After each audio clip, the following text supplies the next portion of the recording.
Bermuda triangle, जो समंदर का सबसे मिस्टीरियस हिस्सा माना जाता है। ये ट्रायंगल दुनिया के दूसरे सबसे बड़े ओशन यानी अटलांटिक ओशन के वेस्टर्न पार्ट में पाया जाता है, जहां पहुंचने के बाद शिप्स और प्लेन्स का संपर्क अचानक अपने बेस स्टेशन से टूट जाता है, जिसके बाद वो हमेशा के लिए कहीं गायब हो जाते हैं। आखिर क्या है बरमुडा ट्रायंगल की हकीकत, जो ये किसी भी प्लेन या बड़ी से बड़ी शिप्स को भी नहीं छोड़ता? आइए जानते हैं। आज के दिन तक 150 से भी ज्यादा शिप और प्लेन्स समुद्र के इस मिस्टीरियस हिस्से में गायब हो चुके हैं, जिनके बारे में आज तक कोई नहीं जानता। इन गायब हो जाने वाले शिप और प्लेन्स में से सिर्फ चंद ऐसे थे जिनका मलबा समुद्र के डीप सी एक्सप्लोरेशन के दौरान मिला था, जिनमें से एक SS एल फारो भी थी। ये शिप 2015 में फ्लोरिडा से पोर्टिको के सफर के दौरान रडार से अचानक गायब हुई थी, जिसके बाद इसका मलबा समंदर की 4600 मीटर्स की गहराई से डिस्कवर किया गया था। इस शिप के साथ ऐसा क्या वाकया पेश आया था और इसमें मौजूद क्रू आखिर कहां गायब हो गए थे? बरमुडा ट्रायंगल यूनाइटेड स्टेट्स में मौजूद फ्लोरिडा से लेकर पोर्ट्रिको तक और फिर बरमुडा आइलैंड से लेकर वापस फ्लोरिडा तक के बनने वाले एरिया को कहा जाता है। ये बनने वाला एरिया क्योंकि एक ट्रायंगल शेप का है, इसी वजह से इसे बरमुडा ट्रायंगल कहा जाता है, जो तकरीबन 8 लाख स्क्वायर किलोमीटर से भी ज्यादा के एरिया पर फैला हुआ है। बरमुडा ट्रायंगल की कहानी उस वक्त दुनिया के सामने आई जब 1945 में यूएस नेवी की फ्लाइट 19 के 5 टोरपीडो बॉम्बर एयरक्राफ्ट अपनी रूटीन ट्रेनिंग के दौरान अचानक रडार से गायब हुए थे। इस फ्लाइट में 14 क्रू मेंबर्स मौजूद थे, जिन्हें ढूंढने के लिए कुछ टाइम बाद ही एक मरीन सर्च एयरक्राफ्ट भी उसी इलाके में भेजा गया था।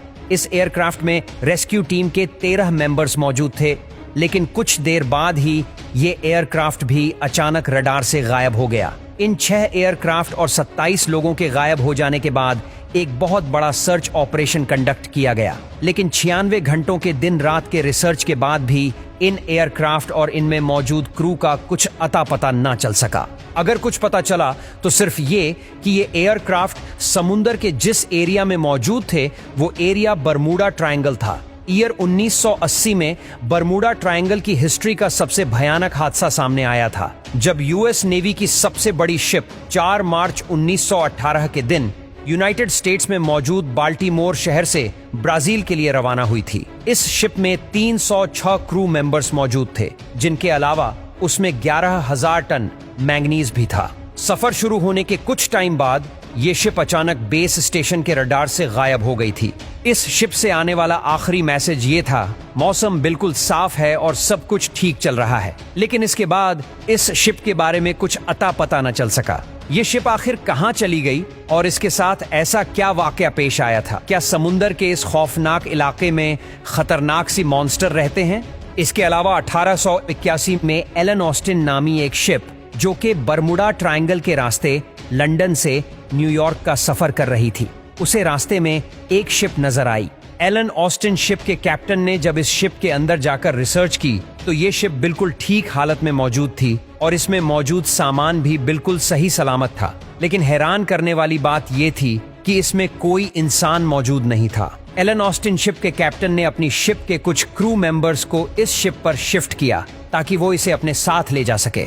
लेकिन कुछ देर बाद वहां एक भयानक समुद्री तूफान आ पहुंचा, जिसके बाद वो शिप अचानक वहां से गायब हो गई। कुछ देर बाद जब मौसम साफ हुआ तो कैप्टन ने उस शिप को फिर से ढूंढ लिया, मगर जब वो उस शिप के करीब पहुंचे तो जो कुछ उन्होंने देखा जिसने उनके होश उड़ा दिए। ये शिप फिर से बिल्कुल खाली थी और इसमें मौजूद क्रू फिर से कहीं गायब हो गया था, जिनका कहीं नामो निशान ना मिल सका और ये हादसा एक मिस्ट्री बनकर रह गया।